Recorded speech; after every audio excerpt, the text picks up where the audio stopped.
Okay, we shall start with this last unit, or in your language, it's module. So, module 5, which is talking about application of ethical principles to contemporary moral and ethical problems or issues related to business. And these all contents will be seeing one by one. Okay, now the major principle which needs to be applied to the business environment today is this: what is climatic change? And you have been observing maybe since you were a child, since that year when you start understanding what people are talking, you must have been hearing about global warming and climatic change which is happening. And that has become one of the biggest challenges for the businesses. We have been seeing different kind of virtues, values, ethical principles for the businesses in the last 4 modules. But out of which the most challenging thing which for the businesses is the climate change which is happening. And most of the details or data is proving that all those climatic changes are mainly happening because of the industrial revolution which has happened. Now, industrial revolution, if we speak about it, started somewhere in the early 19th century, 20th century rather, where manufacturing industry started producing the goods in a bulk, or what we call it as a mass purchasing or mass production or a bulk production. So that's where the industry started increasing. Initially only manufacturing industries were there who were doing different kind of manufacturing at different places. Later on service industry started picking up, and nowadays you will find that barring exceptional manufacturing industries, wherever you go you will be doing or going or working with the service industries more. Even if we have got a manufacturing industry, they also have got a lot of importance given to the service part of the manufacturing part. It means whenever you purchase, let's say, a 2-wheeler or 4-wheeler, you probably will be getting some 3 servicing or 10 servicing free depending upon the manufacturer of the company. So how do you deal with your customers during the service period? That matters a lot as far as the brand image of the company is concerned. I can give you the examples of few 4-wheeler companies who are known for their brand as a product or as a company or as that particular brand. They are very much known for the quality of the brands. I purposefully won't be naming those for a reason. This is being recorded, so I don't want to defame anybody. So some companies are there who are very much famous for quality. So from that perspective, if you see all the car manufacturing companies, they do have some pluses or minuses. So if I ask you which car you will be purchasing, I think all of you will be giving different answers. I am talking of the cars which general public are purchasing. I am not talking about the high cost cars. So maybe somewhere in the range of say 7 to 10 lakhs, from there onwards to 25 lakh rupees. Over and above that I am not considering. So we can say normal middle or higher middle class people. So if you think about that and if you ask them what is the choice of your cars, I think everyone will have got a different choice. Do you agree with this? Or all of you want to purchase Ford car, or all of you want to purchase Nissan? It doesn't happen like that. So everyone has got, for some or the other reason, you have got some, I cannot say brand loyalty because you are not purchasing your first product. So when you go for purchasing the second product, that's where the brand loyalty comes into the picture. So since I am giving you the example of car industry, so if you have, let's say, purchase a car of say X company, then when you want to change the car, if you are likely to purchase the car of the same brand and the same company, then you are supposed to be a loyal customer to that company. And therefore most of the car manufacturing companies, rather all of them, they do have something called as a customer loyalty benefit or customer loyalty discount. So earlier, suppose you have got a hatchback car, say costing somewhere around 8 lakh or 9 lakh rupees. Now you want to go for a higher version of sedan and you are purchasing the same brand or same company's car, then that cost, if suppose the cost of sedan is say 14 lakh rupees, so they will give you say 50,000 rupees or 1 lakh rupees discount, what they call it as a loyalty benefit. Means you are purchasing the second car also from the same company. Then if you are changing the brand, suppose you have got say X and now for the higher version you are going to Y, then obviously you will not get that loyalty benefit. So that loyalty benefit comes under the services which are provided by these car companies. And I was talking about when you get a car, when you purchase a car, usually even it is applicable to 2-wheelers as well, you get the free servicing coupons. I hope you must have experienced that. So you get free servicing coupons usually for 2-wheelers. I guess you get 5 or 10 free servicing coupons. For cars you get 3 free servicing coupons. So during that time you simply have to pay maybe some extra material which is required in that servicing part. Otherwise, the labor is free and some routine services part that will be becoming free. What I am trying to tell you is that there are many brands which are known for the quality, but then they are not known for good service people, or they are not giving a good service. I have seen, and you can also see the reviews of the different brands of the cars on Google. You will find that there are some of the brands which are multinational brands, of course. They have got some tie-ups with either Indian companies or Italian and Japanese companies together and selling in India. There are many such brands available. So they are found, some of them, of course, not all, they are found very weak as far as the services given to the customer is concerned after the product is sold. So whenever you are talking about any product for that matter, even if it is manufacturing company's product per se, now if you could look around, all the things which you could see, these chairs, benches, desk, everything, whatever material you could see, air conditioner, this projector, PC, whatever you can see, those are manufactured somewhere.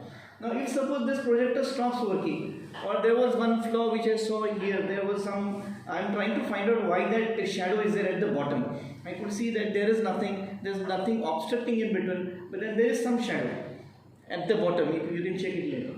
So if I have a complaint about this particular projector as an example, that may not be defect, that may be feature to have that, to indicate that it's rectangle in a particular fashion.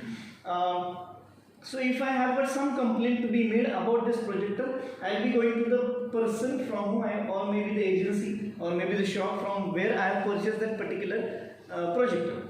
So where my problem gets sorted out, then only I will say that the service of that company is good.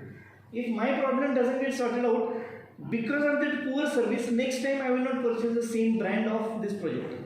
So what is happening, though it is a product, but I am deciding the purchasing of the product based on the service which is given by that company. I hope you are understanding what I am trying to say. It means even if you are purchasing a manufactured, or what we call in management terminology, is a tangible product. Tangible means, what is the meaning of tangible? Which you can touch or which you can feel. So all the things which you can see around are tangible, which you can touch and you can indicate this is a light fitting, this is a ceiling mounted fan, somewhat like that, that is a projector, this is a chair, that is a desk. So all those kind of things are called as tangible product. But if you are going to a bank, what bank will be giving as a product is no tangible product. So those are called as intangible products. So all the service industry will be categorized into intangible products they are giving to you. So IT companies are intangible services, then banking, insurance, then all advocates, then doctors, engineers, management professionals. So these all are giving you the products which are not tangible, products. So you cannot really decide the quality of that particular service which is given to them. It is very difficult to categorize, very difficult to evaluate the quality of the product which these non-tangible companies are giving. Whereas for all tangible things you can say there is a guarantee, there is a warranty, right? So that those kind of things will be giving you assurance that this product is going to be good, and if it is not good, the people are giving you the guarantee to give you serve the warranty. What is the difference between guarantee and warranty? We have discussed, I think, in some earlier, I don't remember.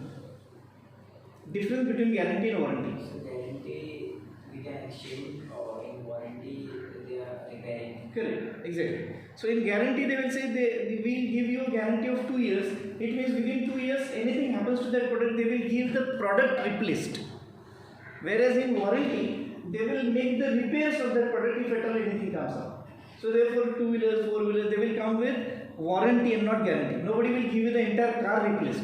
So whatever problem is there, maybe related to machine, engine, whatever, they will get it repaired during that tenure when you purchase a warranty. Usually all these car companies will be giving you some 2 years or 3 years of warranty. At the time of purchasing any such kind of household products or electronic products, they will ask you, do you want to extend the warranty period?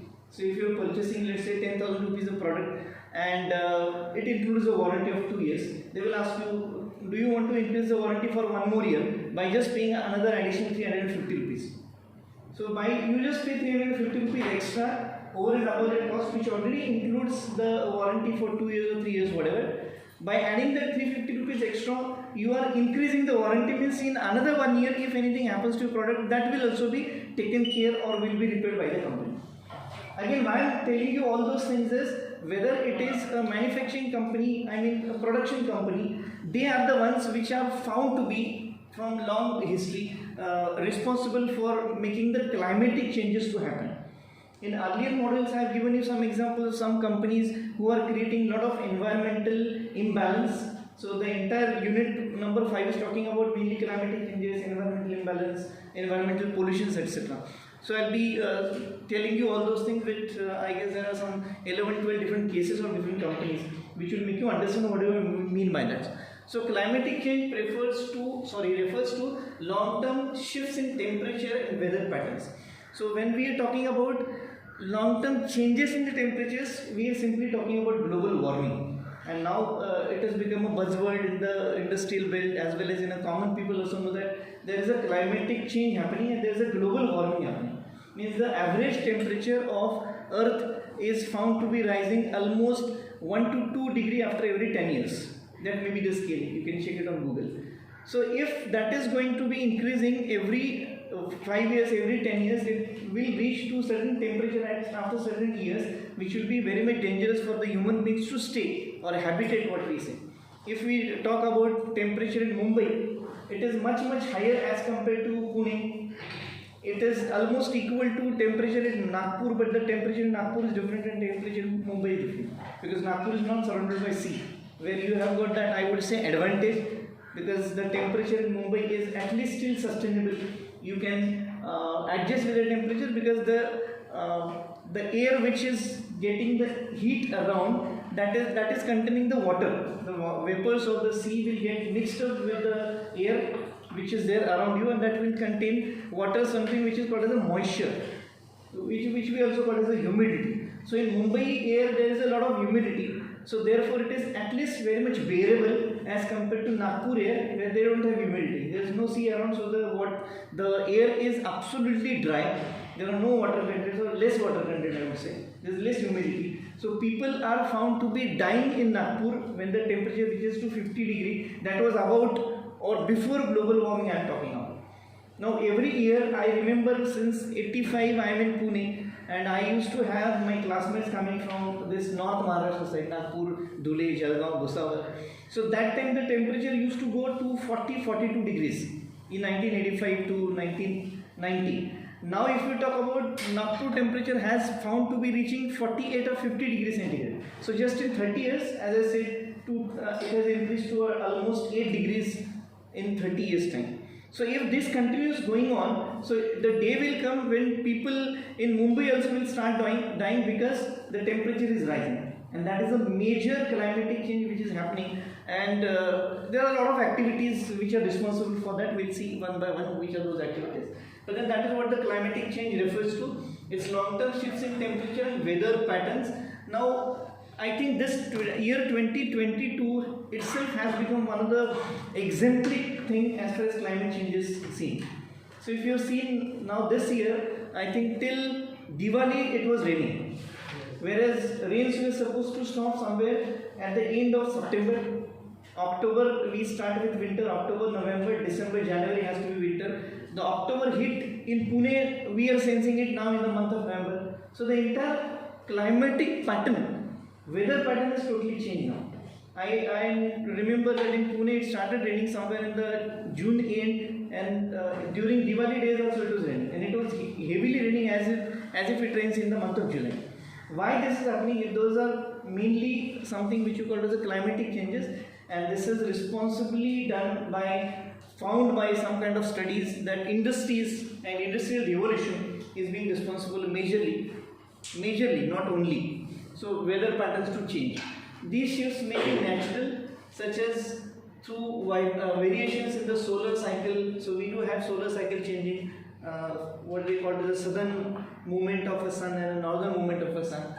But since 1800s, human activities have been the main driver of climate change, primarily due to burning fossil fuels like coal, oil and gas. So these fuels which human have started using, gas may be a recent invention, or maybe oil may be a recent invention to use. But then earlier days people used to use coal, and still before that people used to use wood or the cut down trees as a fuel. So that has been changed. to coal, because coal mines were invented, people started digging out and getting the coal. Oil is again taken out, extracted from sea areas, or most of the countries live. What are those names of the countries?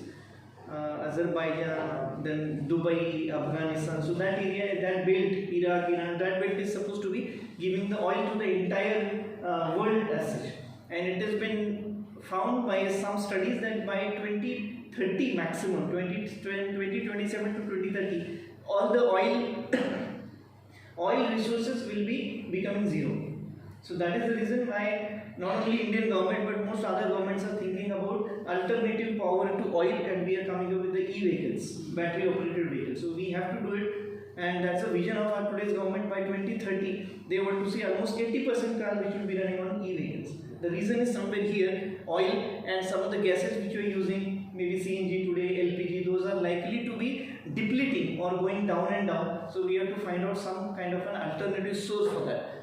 And this climatic change is happening because of the burning fuels. Climatic change is a long-term change. The average weather patterns defining Earth, local, regional, global climate. So this is changing at all the levels. Globality changing. I have given the example of city Nagpur. Then it is changing regionally. Maharashtra is Maharashtra. Then probably all the central of India's states. Those are comparatively more heated as compared to the coastal areas. So it is regional as well as globally. Also a lot of changes are happening. Like if you go to Africa, there is a lot of heat on the African side. If you go to the northern side of the globe, there is a lot of reduction in the temperature. So observed carbon nature changes in 30 years of span. Incidentally, I mentioned the same, 1985 till 2025, it will be 40 years almost. So what is, I already mentioned, is natural resource depletion. So resource depletion is consumption of the resources faster than it can be replenished.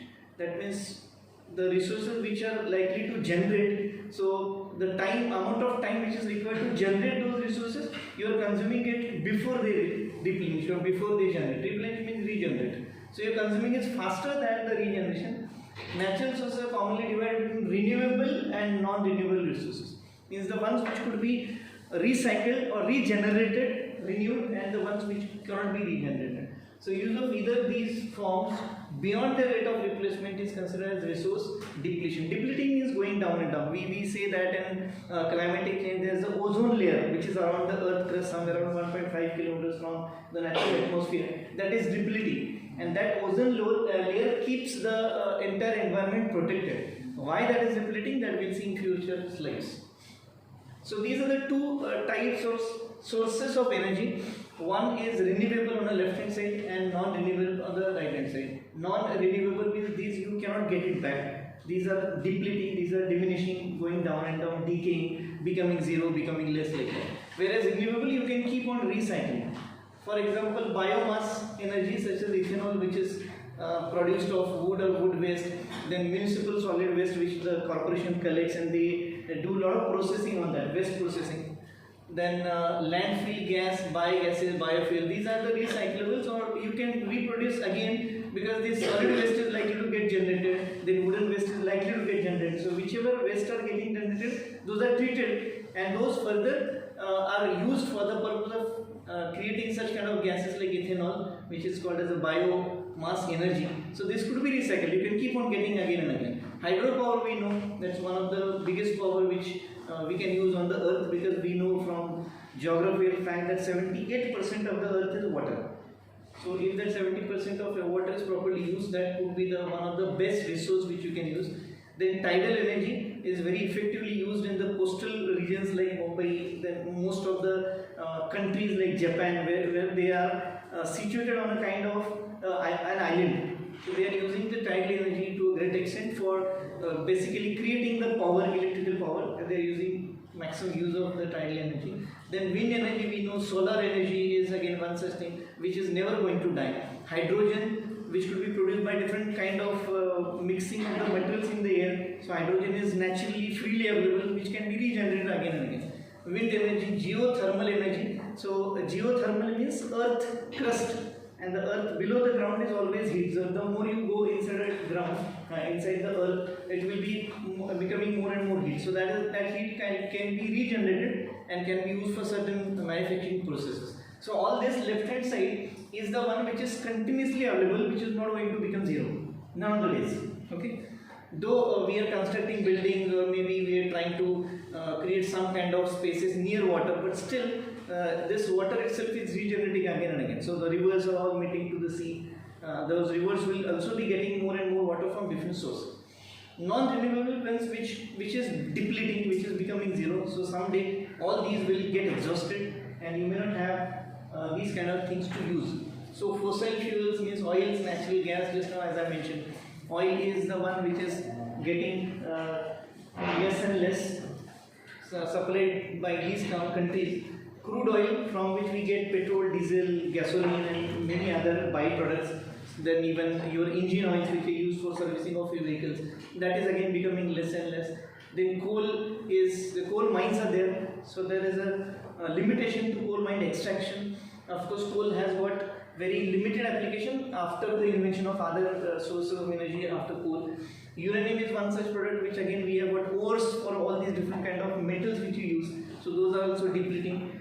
The natural gases, ethane, butane, propane, hydrogen sulfide, carbon dioxide, water vapor, I think except carbon dioxide, rest all gases are becoming or depleting more and more. Tar sand, which is the sand, clay, water, thick molasses, that's sand which is collected from the sea bed or the sea coast, that is also being used for multiple purposes, basically in the construction industry and many similar kind of industry, bridge construction, infrastructure industry. But then that is also depleting according to some classification. Steel or all similar kind of material which are being generated as a extracted as an ore, so that is also depleting. Phosphate which is used for fertilizer, that is also coming down and down. So you have to make use of these renewable energy for the replacement of all the things which are there in the category of non-renewable.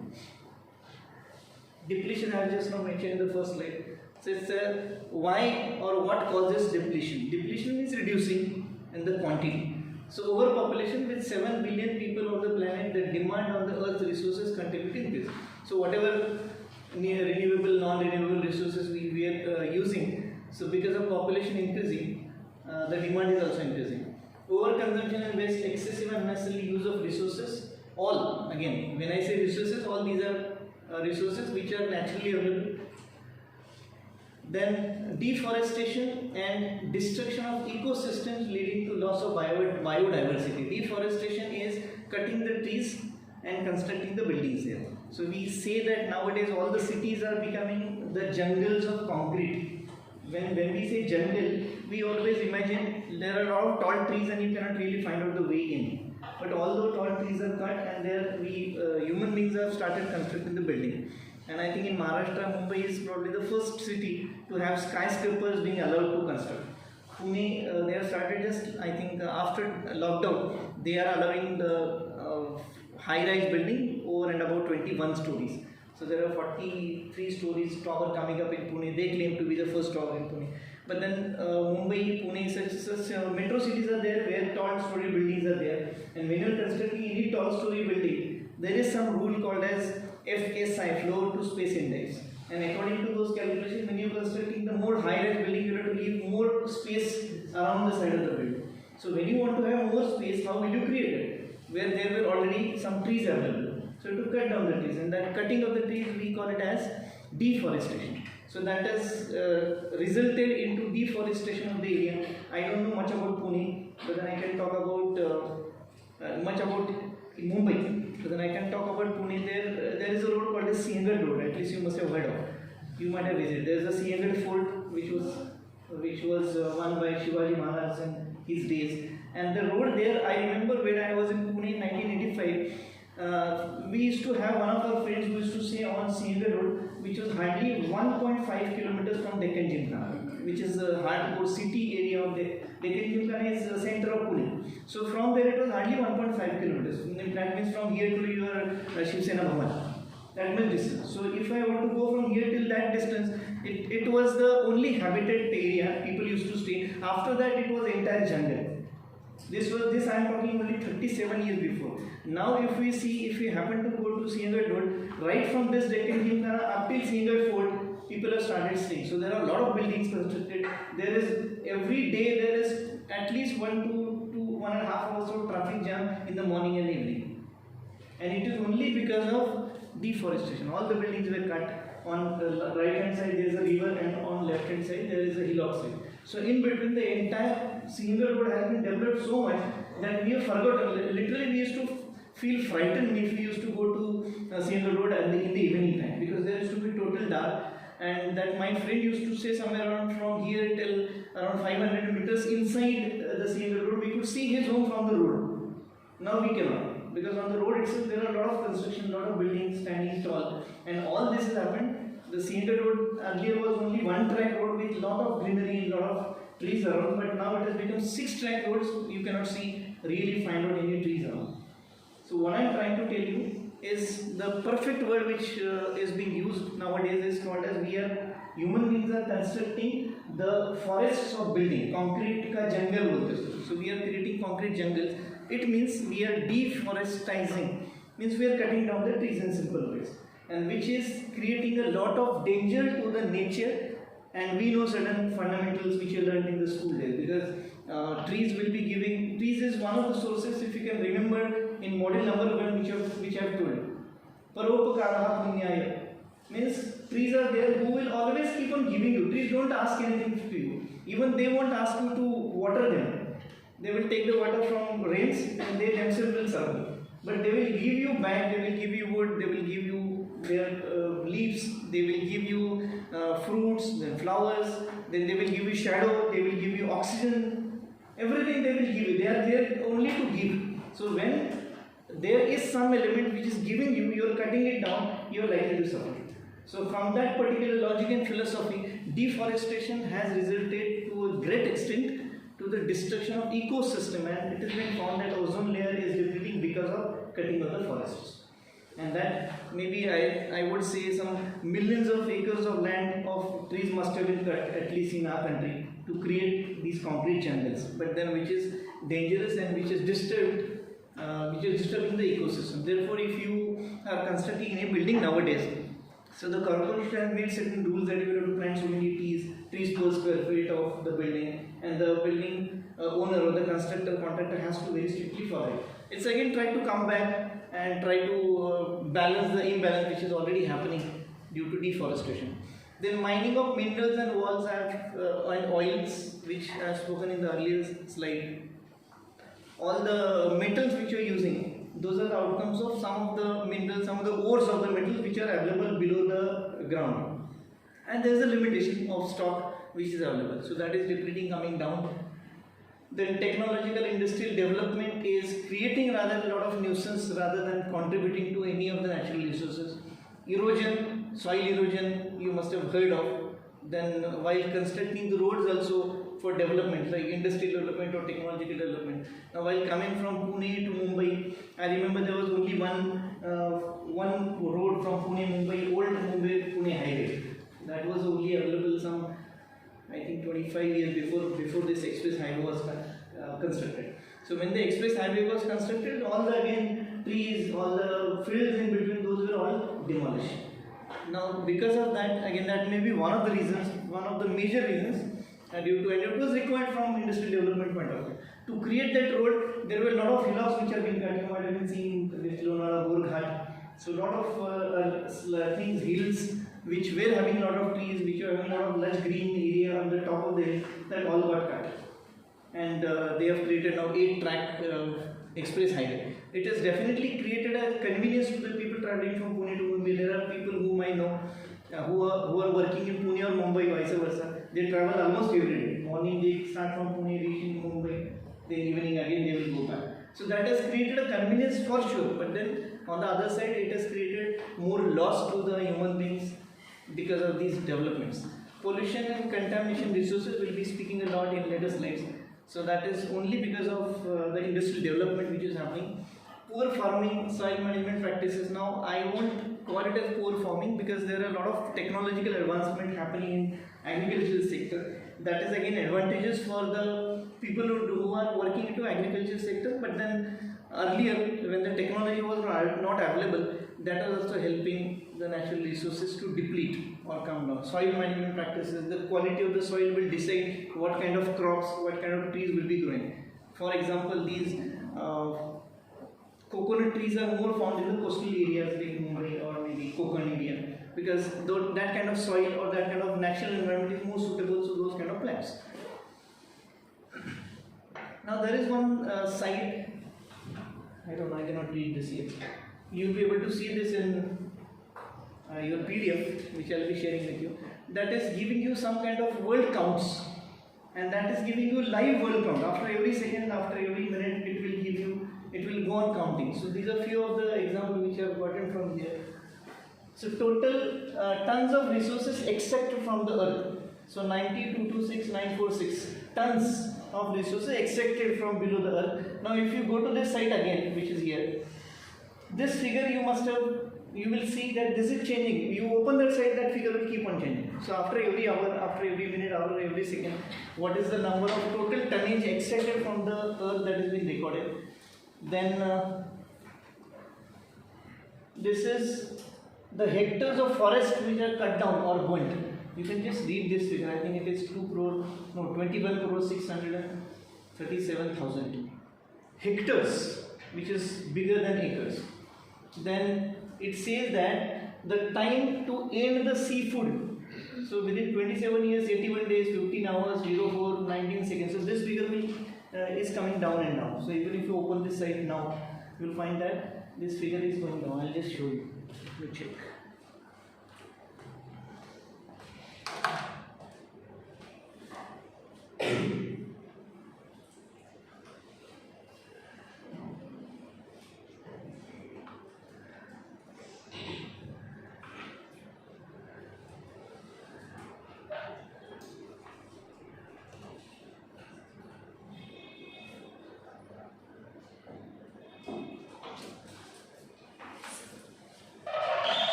Connection.